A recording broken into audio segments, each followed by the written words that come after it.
Oi, gente, essa semana eu vou falar um pouco sobre a legislação, ok? Vocês têm aí uma lista de legislações e documentos importantes sobre a questão da educação dos surdos e do uso e difusão da Libras. É muito importante que vocês deem uma lida, deem uma olhada, para vocês conhecerem. Por que precisamos conhecer as legislações? Para a gente saber o que rege o nosso trabalho, a nossa atuação enquanto cidadão na sociedade, ok? Apontei algumas legislações e que eu vou falar rapidamente sobre elas. A primeira é a Lei 10.436, que é um marco, uma conquista importantíssima para a comunidade surda do Brasil, uma vez que foi através dela, da Lei de Libras, que foi reconhecida a Libras no nosso país. Ela é de 2002, é muito atual, né? Essa lei, inclusive, esclarece sobre duas situações que ainda causam muitas dúvidas. A primeira é que a Libras é uma língua e não uma linguagem. E a segunda é que ela não é universal, ela é nossa, brasileira, ok? Depois dessa lei, veio o decreto 5626 de 2005. Esse decreto regulamenta esta lei, né? Então ele vai dispor nos seus capítulos todos sobre a inclusão da Libras como disciplina curricular, sobre a formação dos professores de Libras e do instrutor de Libras, são dois profissionais diferentes, dá uma olhada lá na lei, do uso e da difusão da Libras e da língua portuguesa para o acesso das pessoas surdas à educação.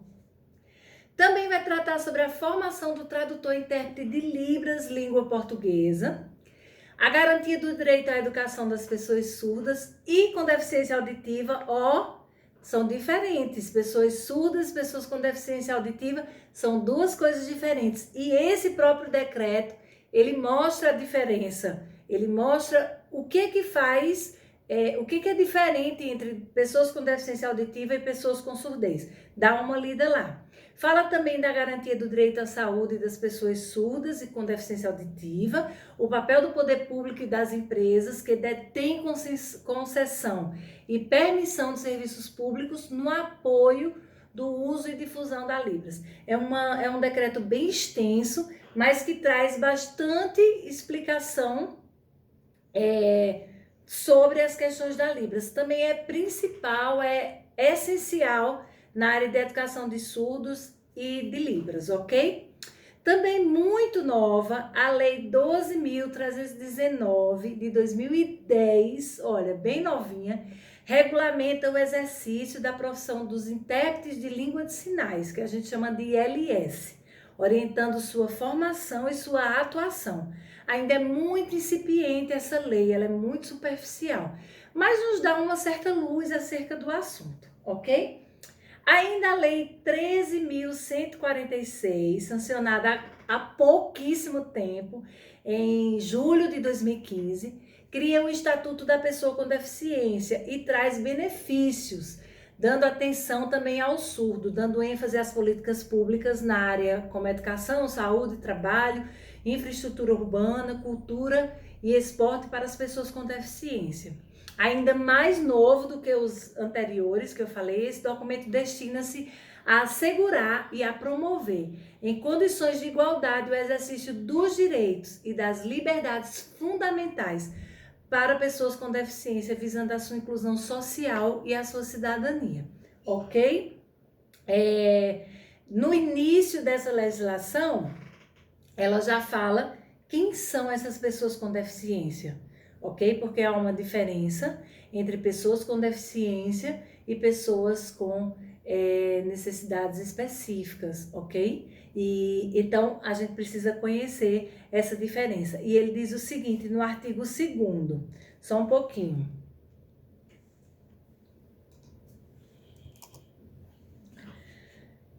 Considera-se pessoa com deficiência aquela que tem impedimento de longo prazo de natureza física, mental, intelectual ou sensorial, o qual, em interação com uma ou mais barreiras, pode obstruir sua participação plena e efetiva na sociedade em igualdade de condição com as demais pessoas, ok? Então, é a definição bem clara sobre quem são essas pessoas com deficiência, ok?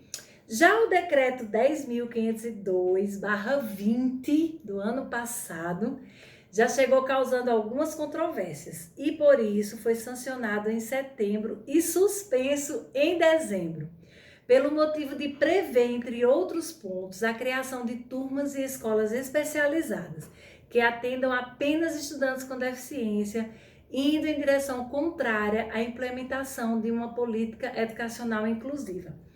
Eu não vou me ater a esse decreto, porque ele tem sido muito polêmico. E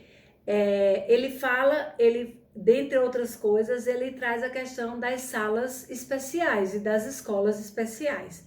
E aí um grupo desse meio de inclusão não gostou dessa nova legislação, porque acha que foi um retrocesso a gente voltar à educação especial, ok? Então é importante a gente entender sobre o que é a questão da exclusão, da segregação, da integração e da inclusão, ok? Isso está no nosso material para a gente dar uma lida e conhecer melhor sobre essas questões. E aí esse decreto, para alguns, para muitos inclusive, deixou subtendido que nós retrocederíamos, ou seja, a gente já chegou na inclusão, no movimento inclusivo, e agora a gente vai voltar para a questão da educação especial, que seria tirar os alunos, para alguns, né, eles compreendem que vai tirar os alunos da escola. Então, eu não vou entrar a fundo nesse assunto,